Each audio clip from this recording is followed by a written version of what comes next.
영화평론가 안치홍과 함께 하시겠습니다. 파이널 데스티네이션 블러드라인은 악몽이 현실이 되는 순간 기상천외한 죽음이 시작되는 익사이팅 킬링 무비라고 한다. 킬링 무비인데 익사이팅하다니 너무 몰지각한 것 아닌가. 하지만 익사이팅은 제대로 된 형용사다. 관객은 실제로 익사이팅한 느낌을 받을 것이다. 문맥을 따져보면 익사이팅했다고 부끄러워할 필요도 없다. 익사이팅은 안타깝게 번역어도 대체어도 찾기 어렵다. 공포냐 실소냐? 장르는 일단 호러이다. 유혈이 낭자하니 고어물이라고 불러도 된다. 시종일관 사람이 죽고 피가 터지는데 사실 그렇게 공포스럽지는 않다. 심하게 말해 익사이팅할 뿐이다. 연이은 참혹한 죽음에 기대한 공포나 긴장을 느끼지 않고 또 가능할 법한 반응인 불쾌함이나 역겨움을 느끼지 않고 익사이팅한 이유는 무엇일까? 고어물에 익숙해져서 그런 것은 아닐 터이다. 익사이팅을 설명하려면 익숙함 말고 다른 이유를 찾아야 한다. 고어물과 연관된 장르로 슬래셔 영화라는 게 있다. 고전의 반열에 오른 텍사스 전기톱 살인사건에서처럼 난도질이 등장하며 고어물에 다가가야 슬래셔라고 할 수 있다. 언제의 살인이 아니라 학살에 해당하는 매서커가 들어있어. 이후 시리즈물이 진행돼 번역될 땐 텍사스 전기톱 학살로 표기한다. 슬래셔엔 사람에 해당하는 ER이 들어있다. 난도질은 그 주체를 자동기술처럼 상상할 수 있지만 엄격히 말해 단어 자체는 주체를 명시하지 않는다. 반대로 슬래셔엔 주체가 명시된다. 슬래셔 무비는 따라서 학살자이든 누구이든 난도질을 하는 주체가 공포 또한 유발한다. 스웨덴 영화 더 컨퍼런스 2023년의 슬래셔처럼 학살의 동기나 명분이 있어도 좋고 동기나 명분이 없어도 그만이다. 살인마의 치명적 압박이 슬래셔 무비의 핵심이다. 흉기보다는 발자국 소리가 더 무서운 이유다. 그러므로 살인마가 총을 쏘아 간단하게 사람을 죽이는 연출은 슬래셔물에서 일반적일 수가 없다. 되도록 많은 장면으로 난도질을 천천히 보여줄 수 있고 참혹함이 잘 드러나는 칼이나 도끼, 분기 등과 같은 냉병기가 선호된다. 스플래터는 슬래셔, 고어, 호러 등과 인접한 장르로 특별히 따로 장르로 구별하지 않아도 무방하지만 논의를 위해 구별해 설명하자면 스플래터란 단어 자체에 차별점이 들어있다. 이 단어는 후드득 떨어지다, 물페인트 흙탕물 등이 튀다란 뜻으로 고어에서도 최상의 고어를 지향한다. 화면에서 피와 살이 비현실적으로 또 과장되게 튄다. 이 비현실성이 관객에게 공포를 극대화하는가 하면 역으로 공포에서 멀어지게 만들 수도 있다. 때로 과도한 비현실성이 실소를 유발한다. 실소 여부를 스플래터의 경계로 보기도 한다. 스플래터는 슬래셔와 달리 주체보다는 난도질이 초점이라고 할 수 있다. 텍사스 전기톱 살인사건이 나름으로 공포를 극대화하는 데 주력했지만 막상 요즘 기준으로는 사실 그렇게 유혈이 낭자하지는 않다. 유혈 낭자보다는 공포 유발자라는 주체를 부각하는 데에 더 신경 썼기 때문이다.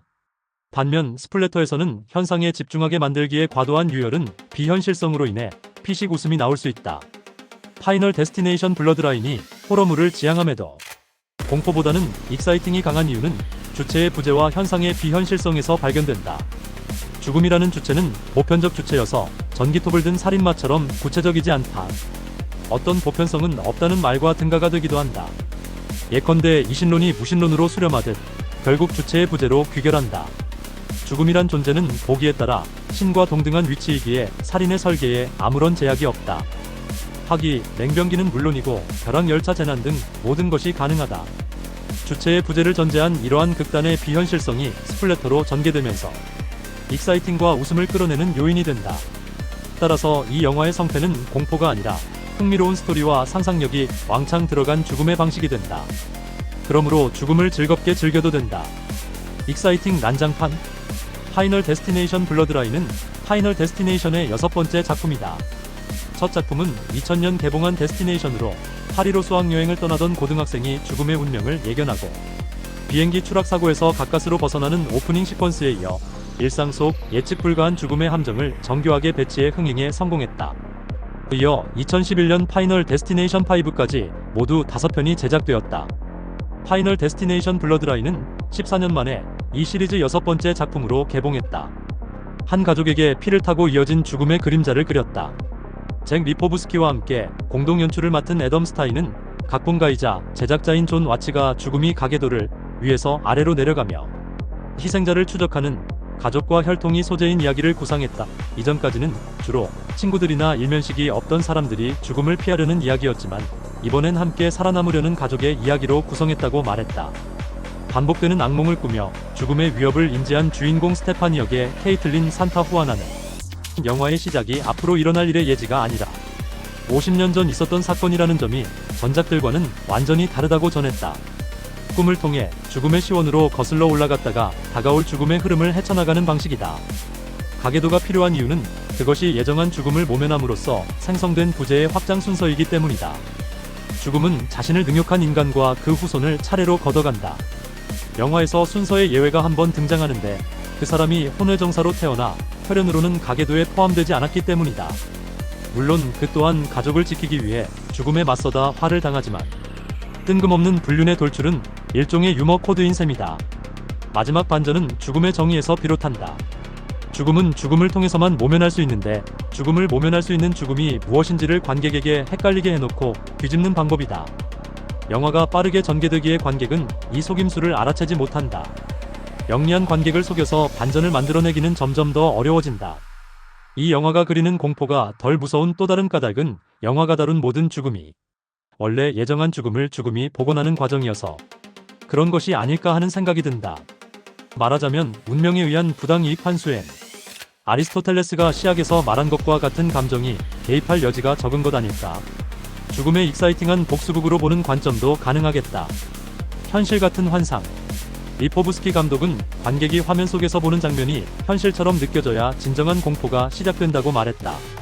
그는 완전히 CG로 만든 장면은 관객의 뇌가 무의식적으로 이건 현실이 아니야라고 판단하게 되기에 관객의 몰입을 깨뜨리지 않기 위해 우리는 실사 기반의 효과 위에 VFX를 얻는 방식을 택했다고 설명했다. 실제와 환상의 경계를 허문 시각 효과를 통해 영화라는 환상의 현실감을 높였다는 얘기다. 영화의 주요 무대인 스카이뷰 레스토랑을 보여주기 위해 지름 24m, 높이 9m에 달하는 실제 세트를 건설했다. 여기에 360도 시야를 구현하는 LED 볼륨월 기술이 접목돼 창문 밖 전경이 실제처럼 표현됐다. 제작진은 모두 9개의 스카이뷰 레스토랑 세트를 제작했고 이 중 하나는 바닥이 30도 각도로 기울어진 구조였다. 이 장면을 촬영할 땐 바닥을 구르다 아래쪽 창문으로 떨어지는 것을 방지하기 위해 배우와 스태프 모두가 밧줄에 묶인 채 촬영을 진행했다고 한다. 장의사 블러드워스 역의 토니 토드는 총 6편의 파이널 데스티네이션 시리즈 중 5편에 출연했다. 1954년생으로 2024년 11월 사망함으로써 이 영화가 생애 마지막 작품이 됐다.